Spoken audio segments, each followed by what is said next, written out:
Selamat malam Jumat saudaraku semuanya, selamat datang di channel Sketsa Misteri. Channel kisah-kisah cerita misteri atau kejadian nyata yang pernah dialami oleh seseorang dalam kehidupannya. Episode kali ini menceritakan tentang kisah cinta hantu wanita yang meminta bantuan Banu, yang kemudian Banu malah jatuh cinta padanya. Selamat menonton dan mendengarkan.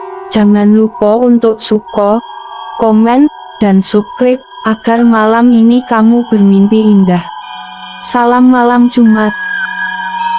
Cinta bedo alam, ris banget sih jalangkung, gila bener gue ditinggal.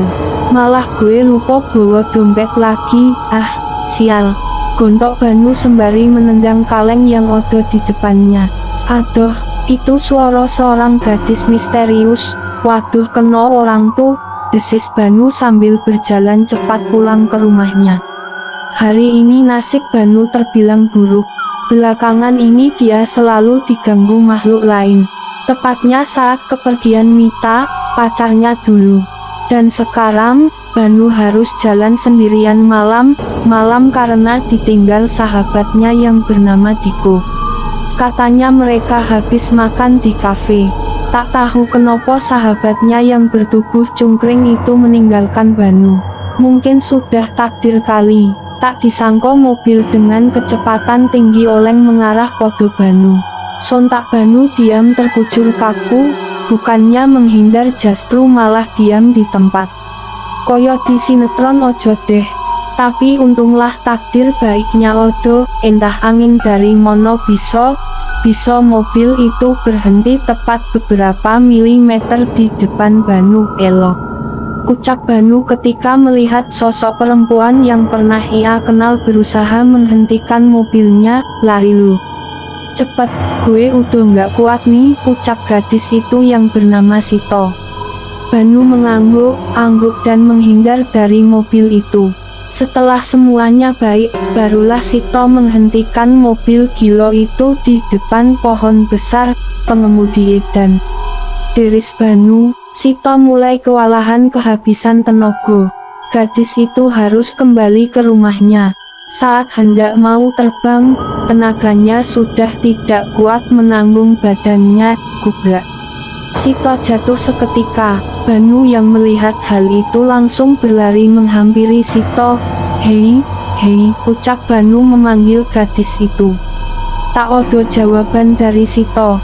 Kali ini Banu menyentuh wajahnya.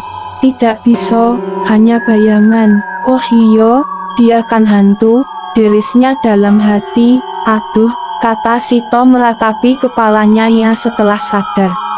Sito dan Banu saling menatap. Sama diam tanpa kata. Kok gue deg-degan lagi sih? Ucap mereka dalam hati. Gue mau pulang. Ketus Sito bangkit dan berjalan meninggalkan Banu. Aneh, dia hantu kan? Tapi kok nggak kelihatan seremnya yo? Cantik kok dia, deris Banu dalam hati. Woi hantu, maksudnya woi manusia. Hah, dia kan bukan manusia, alien. Astaga, jelek banget. Alah, keburu pergi dah dia. Banu dan Sito berpisah di tempat ini. Nasib si pengemudi, dia selamat kok. Tapi entah kenapa pengemudi itu nggak keluar. Mabuk kali dia. Sito, kenapa muka lu keringetan? Habis ngangkat barbel yo, ucap sepupunya. Mita, tahu jawab Sito singkat. Sito duduk di atas genteng rumahnya. Belagu banget sih tuh orang. Gue pikir gue mau ditolongi, malah diam kayak patung. Gontok Sito, lu nolongi siapa? Sik. Ternyata Mita membututinya sampai ke genteng rumah. Tula, gue habis nolongin laki itu. Dia malah diem aja nggak bantuin gue balik. Cowok itu bisa ngelihat elo. Sik. Enggak kok, Mit. Gue kan cuma gadis pemimpi. Hoho mono mungkin. Sito menunduk memandangi kalung gitarnya. Sudah lama ia tidak mendengarkan alat musik itu. Pikiran untuk menemui Banu masih terbesit dalam pikirannya. Gue mau kari udara segar. Yimi, ucap Sito langsung terbang ke arah barat dari rumahnya. Mita memutuskan untuk diam di rumah. Setelah sampai di kamar Banu, Sito mendapati pemuda itu sudah tidur dengan nyenyak. "Woi, gue pinjem gitar lu yo," bisik Sito. Dengan lihai, Sito mulai memainkan gitar milik Banu. Mendengar suara gadis bernyanyi dan alunan musik gitar membuat Banu terbangun dari tidurnya. Sito tidak tahu Banu terbangun, asyik sojo ia bernyanyi dengan suaranya, "Gue mimpikan," ucap Banu sembari tampar wajahnya. "Enggak, gue enggak mimpi.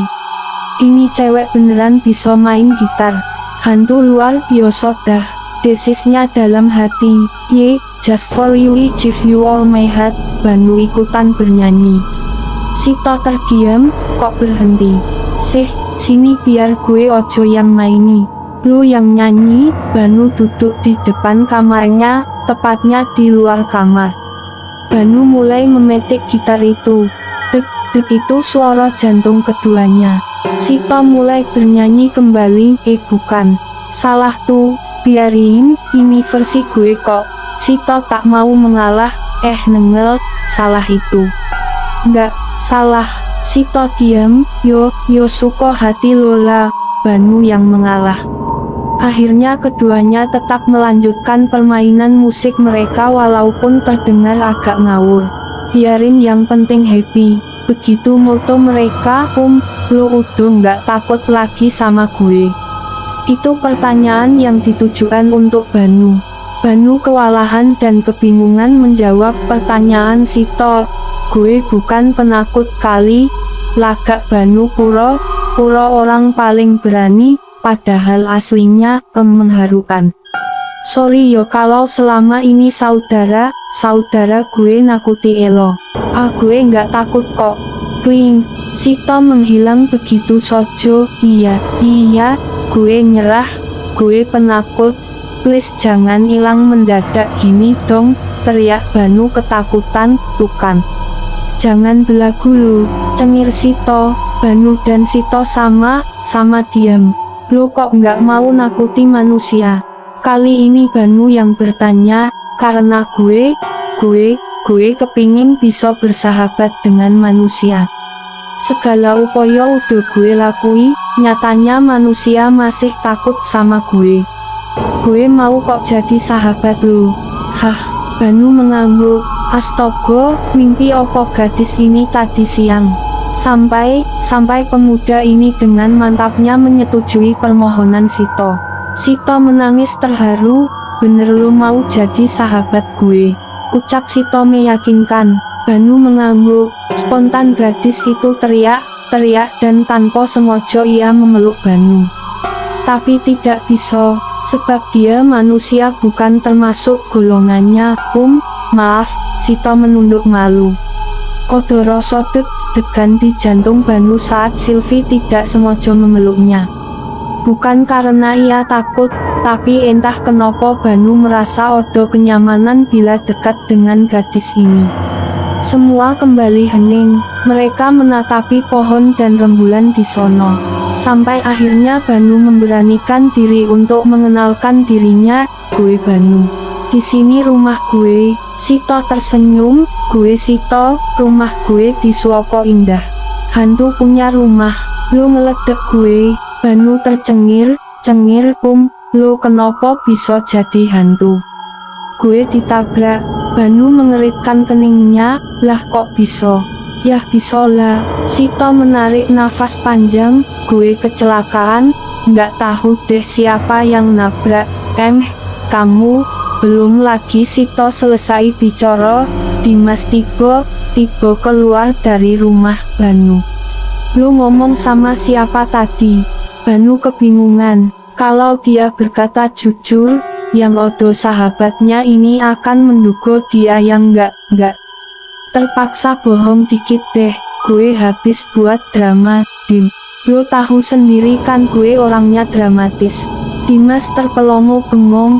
"Kenapa sih kawan gue yang satu ini?" Dimas gelengkan kepalanya dan pergi masuk rumah. Udah, Gih sono lu pulang, sip. Entar dicariin lagi. Sito mengangguk dan tersenyum. Duh, melihat senyuman itu Banu jadi salah tingkah deh. Dah, ucap Sito sembari terbang dan meninggalkan Banu. Coba ojo satu dunia. Udah gue nikahi tuh cewek, gumamnya. Banu kembali masuk dan melanjuti tidurnya. Keesokan harinya, di taman sekolah, Banu melihat sosok gadis yang mirip dengan Sito. Untuk meyakinkan penglihatannya itu benar atau tidak, Banu kucek matanya. Woi, panggil Banu, kamu manggil aku. Ucap gadis berambut panjang dan berponi. Bukan, gue manggil cewek yang odo di belakang lu. Tunjuk Banu. Tidak odo siapa di sono. Gadis itu menoleh ke belakang. Cowok aneh, ucap gadis itu sembari pergi meninggalkan Banu. Elo tuh yang aneh, udah jelas odo orang di sini. Hoho, rasain lu kan dibilangin cowok aneh. Ledek Sito, goro elo juga sih. Oh yo, lu ngapain di sini? Mau belajar juga. Belajar apaan? Ilmu ngilang. Gue minta tolong sama lu, Ban. Sito mulai bicara serius. Wajah Banu yang tadinya adem jadi kelihatan serius koyo nonton film action. Gue nggak bisa terus gentayangan gini. Gue minta tolong sama lu. Karikan jasad gue, please.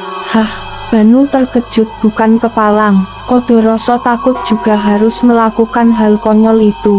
Tapi mau bagaimana lagi, jika Banu tidak membantu Sito, pasti gadis itu tidak akan bahagia di alamnya. Romo Banu termenung untuk memberikan jawaban sampai akhirnya Sito menangis di depannya. Tangisannya itu begitu memilukan. Banu menarik napas panjang. Iyo, dimana lo ditabrak? Jalan, jembatan indah. Gila itu serem banget. Sit, gue temenin, Ban. Please, tiba Sito bisa memegang tangan Banu.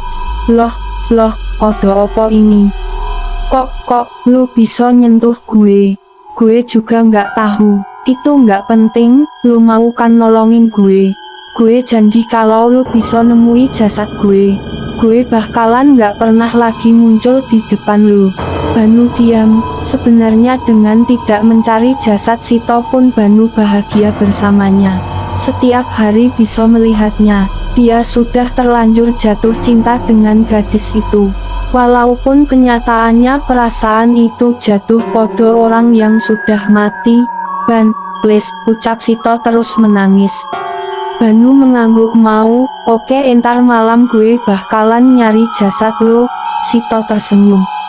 Kayaknya kawan kita memang sakit deh, Dim, ucap Diko yang dari tadi memperhatikan Banu dari kejauhan. Dimas menggelengkan kepalanya. Malam hari, lo mau kemana Ban? Ucap Dimas. Beli nasi goreng. Singkat Banu langsung pergi dengan motornya. Sesampainya di tempat yang mereka cari, moto Banu terus mengamati persimpangan jalan dekat pepohonan hijau. Itu jasad Luyo? Tanya Banu. Silvi mengangguk dan tersenyum. Kuburkan yo, Ban, ujar Silvi. Ngeri juga sih melihat jasadnya Sito. Tersium bau mayat yang sudah lomo, apalagi ditambah luka darah di sekujur tubuhnya. Mau nggak mau Banu harus menolong gadis itu. Dengan mengendap-endap Banu membawa jasad Sito ke pedalaman jembatan indah. Ia gali tanah di sekitar itu dan masukkan jasad Sito. Bayu menaburi bunga 15 bunga mawar putih tanda terima kasih karena sudah mengisi hari kesepiannya. Banu bernapas lega. Sito sudah tenang di alamnya. Entah sampai kapan dia tidak bisa bertemu lagi dengan gadis itu. Gue jatuh cinta sama lu. Sik, desisnya. Opo Ban, lu suka sama gue? Allahu Akbar. Banu terlepas seketika. Lu kok bisa muncul? Sip, gue kan mau nganterin lu pulang. Katanya lu takut. Banu tercengir, jantungnya deg-degan saat itu. Sito maju menghampiri Banu. Gadis itu kembali menangis. Hari ini hari terakhirnya dia akan melihat laki yang berhasil memikat hatinya. Terima kasih lu udah mau nolongi gue, Ban. Astaga, disinilah pemuda makul itu ikut menangis masuk dalam kesedihan Sito. Banu langsung memeluk Sito. Suatu hari nanti, gue bakalan hidup dengan dunia yang sama, Sit. Gue sayang sama lu, ucapnya. Gue juga sayang sama lu, Ban. Sito melepaskan pelukan Banu. Dengan perasaan sedih, takut, galau, gelisah campur aduk jadi urapan, akhirnya pemuda berwajah polos itu pergi meninggalkan jembatan itu. Di sono tempatnya sangat rawan kecelakaan, banyak pengemudi tewas di tempat karena kecepatan di jalan ini cukup cepat. Alhasil dari arah belakang, mobil sedan menghantam sepeda motor Banu. Banu sempat dilarikan ke rumah sakit. Dimas dan Diko juga ada di sono. Segala upaya dokter untuk menyelamatkan nyawa Banu sia. Jantungnya tidak merespon untuk berdetak. Sampai beberapa jam kemudian, Banu meninggal dunia. Di suatu tempat, Banu bertemu kembali dengan Sito.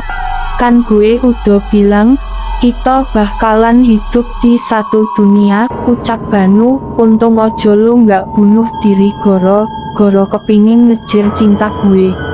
Ye kan, dasar kepedean. Banu tertawa lepas sedangkan Sito tercengir koyo kuda habis kejepit. Kie, mereka hidup bersama satu kelurahan. Bayu juga bertemu dengan mantan pacarnya, Mita. Sekarang Mita justru menjalin asmara dengan laki lain. Bagi Banu itu tidak masalah. Tahu juga Mita bahagia dengan pasangannya. Begitupun dengannya, dia bahagia dengan Sito.